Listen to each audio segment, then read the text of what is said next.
Fala, meus queridos, tudo bem com vocês? Como passaram essa semana? Uma semana de muitas decisões, né? Decisões sul-americanas que definiram aí as grandes finais que vamos ter da Copa Sul-Americana e também da Copa Libertadores.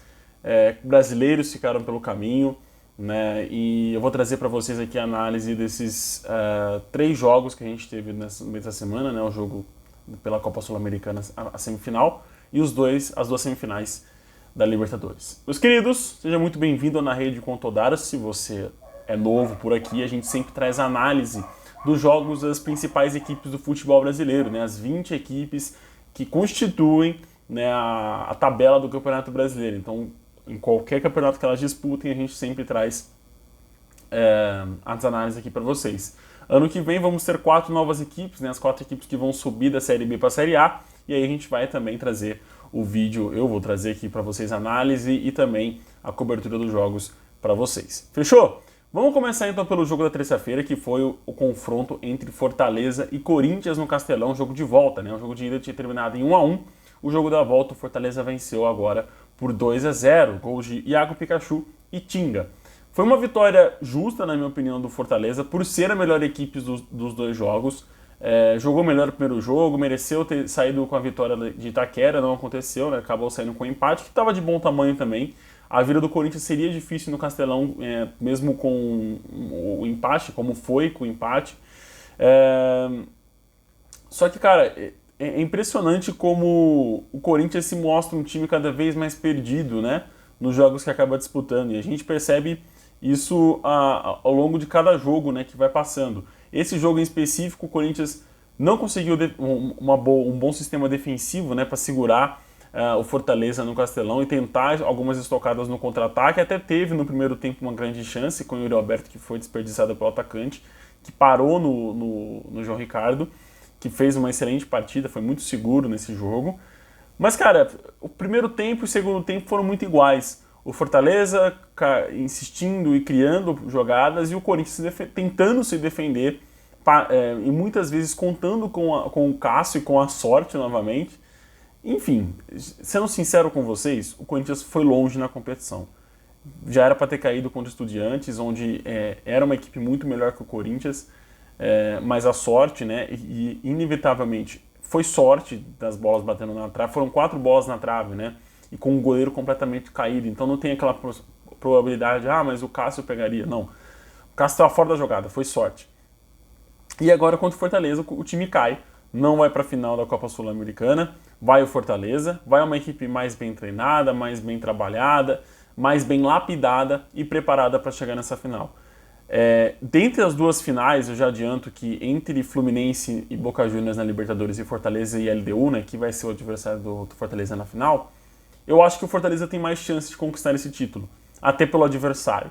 O Fortaleza é superior à LDU e eu acho que vai conseguir esse título inédito. Parabéns ao Fortaleza, que fez uma história linda na Copa Sul-Americana, né? Cai na Libertadores, vai para a Copa Sul-Americana, consegue fazer uma competição muito decente, fazendo uma fase de grupos praticamente perfeita, vai avançando de fase em fase, elimina um grande clube agora na semifinal com o Corinthians, mesmo com o completo despreparo e trabalho do Corinthians ao longo do ano, e agora vai jogar a final. Cabe ao Vojvoda preparar psicologicamente essa equipe, né? Porque o Fortaleza, em diversos momentos chaves, acabou o seu psicológico sendo um pouquinho abalado. Vídeo na Libertadores, né? Quando cai para o Libertad. Na fase eliminatória ali antes da fase de grupos. Mas o Fortaleza tem grande chance de ser campeão aí da Copa Sul-Americana. Vai ser uma festa muito bonita. Tomara aí que o Fortaleza nos conte essa história, né? Muito mais eu contar para vocês, mas o Fortaleza conte essa história dentro de campo pra gente, que eu acho que vai ser muito gostoso de acompanhar. Na quarta-feira a gente já teve um jogo da Libertadores, né? Agora vamos para a Libertadores, que foi o confronto entre Internacional e Fluminense. O jogo de ida, os 3 jogos, curiosamente, os jogos de ida terminaram em empates. E aí a decisão ficou para o segundo jogo. O Fluminense venceu o Inter de virada no Beira-Rio. O primeiro jogo, como eu falei, terminou em 2-2 e o segundo jogo agora em 2-1.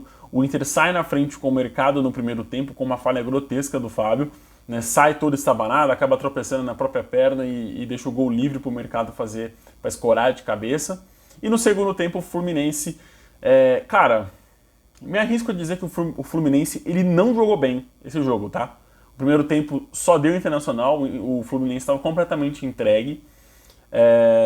Só que o Fluminense teve 6 minutos fantásticos, que foram 6 minutos dos 81 aos 77, né? Dos 36 ali até os 30, nossa, vamos brigar pra fazer essa conta, né? Enfim, dos 36 até os 38 ali, enfim, vai ser essa conta que eu vou fazer de cabeça.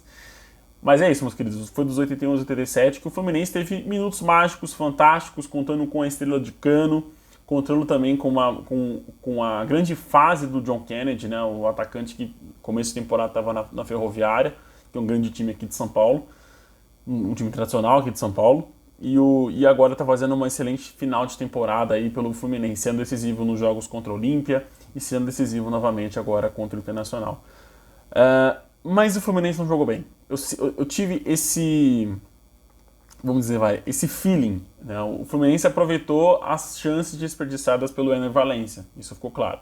O Ener Valencia, no mínimo, perde 2 grandes chances, uma de cabeça, sozinho na pequena área, e a outra foi no contra-ataque, que ele acaba optando por mais um corte e o Nino acaba fazendo desarme. Eu acho que faltou tranquilidade, faltou acho que psicológico ali nessas duas, mais calma, né? mais requintes ali na hora de decidir. Mas o Inter foi Inter, né? O Inter vocês vão ver meus vídeos aí ao longo da temporada. O Inter tradicionalmente nessa temporada começa muito bem, começa fazendo gols, começa indo para cima e no final do jogo ele vai cansando, no final do jogo vai arriando, vai sofrendo empates, vai sofrendo viradas, ou até mesmo acaba não fazendo um gol no primeiro tempo e acaba sofrendo até os gols na segunda etapa. O Fluminense foi melhor nesses 10 últimos minutos, onde conseguiu os gols, mas o Inter não foi bem no segundo tempo como foi no primeiro tempo. Se o Inter tivesse repetido a sua atuação do primeiro tempo, dificilmente teria caído para o Fluminense nessa semifinal, porque o Fluminense sentiu demais essa semifinal. E é por isso que eu falo que talvez o Fluminense não jogue tão bem contra o Boca no Maracanã. Acho que vai ser um jogo completamente... Acho não. Vai ser um jogo completamente diferente, com uma outra atmosfera, com uma outra energia. E aí eu não sei, né, o que vai ser do Fluminense. Mas pela essa semifinal, né, e pela semifinal do Fortaleza, eu senti o Fortaleza mais preparado para jogar uma decisão. É óbvio que eu dizendo isso, estou colocando minha cara a tapa, porque pode chegar novembro, e os 28 de outubro e 4 de novembro, e o Fluminense é campeão e o Fortaleza acabar com vice. Isso não estraga a campanha do Fortaleza, tá? Que fique bem claro. E nem a campanha do Fluminense ele perdeu o título pro Boca Juniors. Mas nesse momento, nessa semifinal, nessas duas semifinais, eu senti o Fortaleza mais preparado, mais encorpado para jogar uma decisão de uma final de Copa Sul-Americana, né, de torneio sul-americano. Mas é isso, avança o Fluminense, que vai enfrentar a equipe do Boca Juniors, que eliminou a equipe do Palmeiras no Allianz Parque. E assim, vamos falar um pouquinho aqui de Abel Ferreira. Né? Vocês tradicionalmente conhecem, eu sou um grande fã do trabalho do Abel Ferreira no futebol brasileiro, acho um grande técnico, acho uma grande adição ao nosso futebol, trouxe ideias, trouxe formas de trabalho completamente diferentes para o nosso território, mas nessa semifinal foi cabeça dura, foi teimoso, assim como a gente tem vários outros técnicos teimosos que não aceitam ouvir pitacos de outras pessoas, como o Felipão, Cuca, Mano Menezes, Luxemburgo. Se a gente for listando, eu vou ficar até amanhã aqui listando esses técnicos. O Palmeiras não deveria ter entrado com o mesmo time que entrou na Bombonera.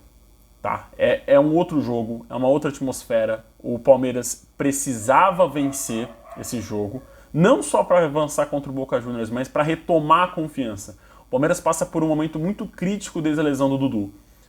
Se eu não me engano, foi apenas uma vitória que o Palmeiras teve depois da lesão do atacante palmeirense. E no Allianz Parque, todos os mata-matas que antecederam, né, o Deportivo Pereira, o próprio Atlético Mineiro, o Palmeiras não vinha conseguindo marcar gols.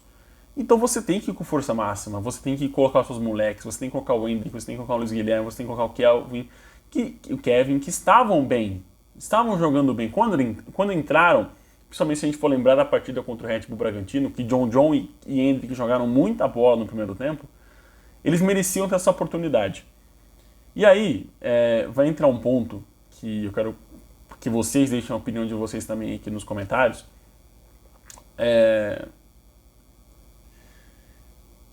O que o Abel pode ter enxergado que esses jogadores não iam render? Qual ponto, né? E o Palmeiras precisava dessa vitória, precisava jogar bem, e é impressionante, né? De 180 minutos nessa decisão, se a gente for lembrar o primeiro tempo, o segundo tempo na Bombonera, onde o Palmeiras se defendeu bem, é verdade, conseguiu segurar muito bem o Boca Juniors, passa por um primeiro tempo horroroso no Allianz Parque, com muita falta de criatividade, e um segundo tempo mágico, né? Um segundo tempo fantástico desses meninos, que entraram, decidiram, se não fossem eles, dificilmente o Palmeiras teria empatado esse confronto, obviamente que foi um chutaço do Piqueires de fora da área. Não falei, né? Cavani fez o gol do Boca Juniors e o Palmeiras empatou no meio do segundo tempo com o Piqueires. Cara, entrou Endrick e entrou Kelvin antes de entrar o Luiz Guilherme. O Boca não tinha nenhum cartão amarelo, não tinha feito quase nenhuma falta no primeiro tempo. No segundo tempo já tinha tomado 2 cartões amarelos e um cartão vermelho. O Palmeiras não tinha criado nada pelo lado direito, já tinha criado 2 oportunidades no mínimo com Mike e Endrick jogando naquele lado.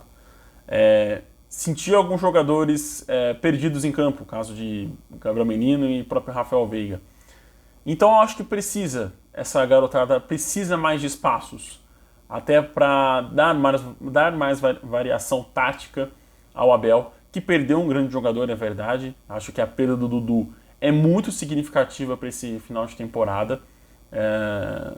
Óbvio que faltou a contratação, faltaram encontrar mais peças ali que poderiam ter feito essa recolocação ali, né? Suprir essa falta do Dudu do lado direito, do lado esquerdo, perdão, do ataque do Palmeiras.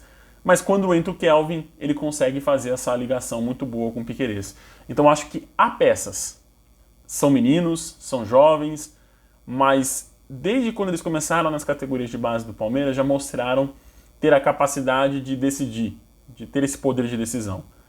Falando agora do Boca Juniors, encerrada aqui minha colocação sobre o Abel Ferreira, e o time, aliás, é muito fácil marcar esse Palmeiras do Abel.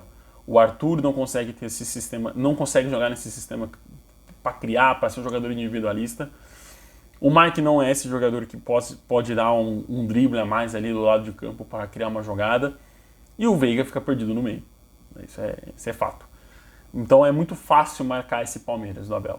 Muito fácil. Isso foi o primeiro tempo onde o Boca Juniors se encaixotou ali atrás e acabou a criação do time.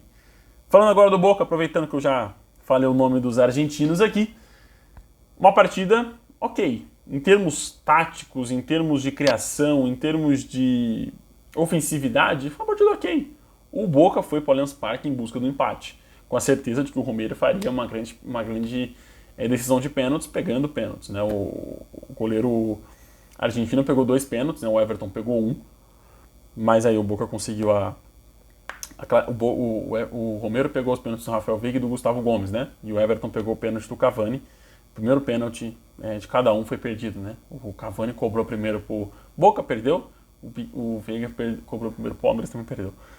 Uma partida muito ok. O Boca está sendo um time ok desde as oitavas, né? Não vence, são 6 jogos de mata-mata e 6 empates. Não perde, não vence e vai jogar agora uma final. É impressionante, né? Mas é a certeza de ter um goleiro bom que vai pegar os pênaltis, essa tranquilidade, porque o Boca nem sequer bateu bem os pênaltis. Sendo sincero aqui, as primeiras cobranças do Boca foram horrorosas, né? Se o Everton tem um pouquinho mais de cacuete de esperar as cobranças, teria pego, no mínimo, ali as duas seguintes ali que o Boca cobrou. Porque eles nem esperaram o Everton pular, né? Eles já cobraram mal ali mesmo. Muito mais perto do meio do gol, baixa altura, enfim. Mas eles têm a certeza que o Romero vai pegar 2, vai pegar 3 pênaltis, e o time só tem a obrigação de fazer os seus 4 pênaltis. Foi o que fez. O Palmeiras dá adeus essa Libertadores, dá adeus ao ano, porque eu acho que dificilmente vai conseguir brigar pelo Campeonato Brasileiro. Acho que no momento precisa correr um pouco mais, até para diminuir essa vantagem do Botafogo e jogar mais responsabilidade e fogo em cima do Botafogo, olha só. Mas precisa jogar essa crise em cima do Botafogo mesmo. Vamos ver como vai ser essa final, obviamente, né, entre Boca Juniors e Fluminense. Estou muito interessado. Mais uma final entre Brasil e Argentina no Maracanã. A última deu os argentinos, né, com o gol de Maria, na final entre as duas seleções na Copa América. Mas eu acho que, sendo sincero, se for da Sul-Americana, eu dou uns 70% por Fortaleza, 30% para LDU. Aqui no Maracanã eu dou 55% pro Fluminense, 45% pro Boca Juniors, por ser no Maracanã e o Fluminense conhecendo um pouquinho mais do gramado. Mas merecida a classificação do Boca Juniors, foi a equipe que mais jogou no primeiro jogo. Se for separar em tempos, foi a equipe que mais jogou. O Palmeiras jogou só 45, o Boca jogou 90. Mas é isso, meus queridos, né? A temporada do Palmeiras termina com fracassos, né, de Copa do Brasil, de Libertadores, e agora provavelmente o Campeonato Brasileiro vai ficar no G4, não vai almejar mais do que isso. E é isso. Vamos ver como que vai ser essa rodada agora, né? Que talvez as coisas possam mudar, né, para a próxima rodada. Mas é isso, meus queridos. Finais no dia 28 na Sul-Americana e no dia 4 para o... 4? Acho que é dia 4 para a Libertadores. Um abraço, fiquem com Deus e até o próximo vídeo. Tchau, tchau.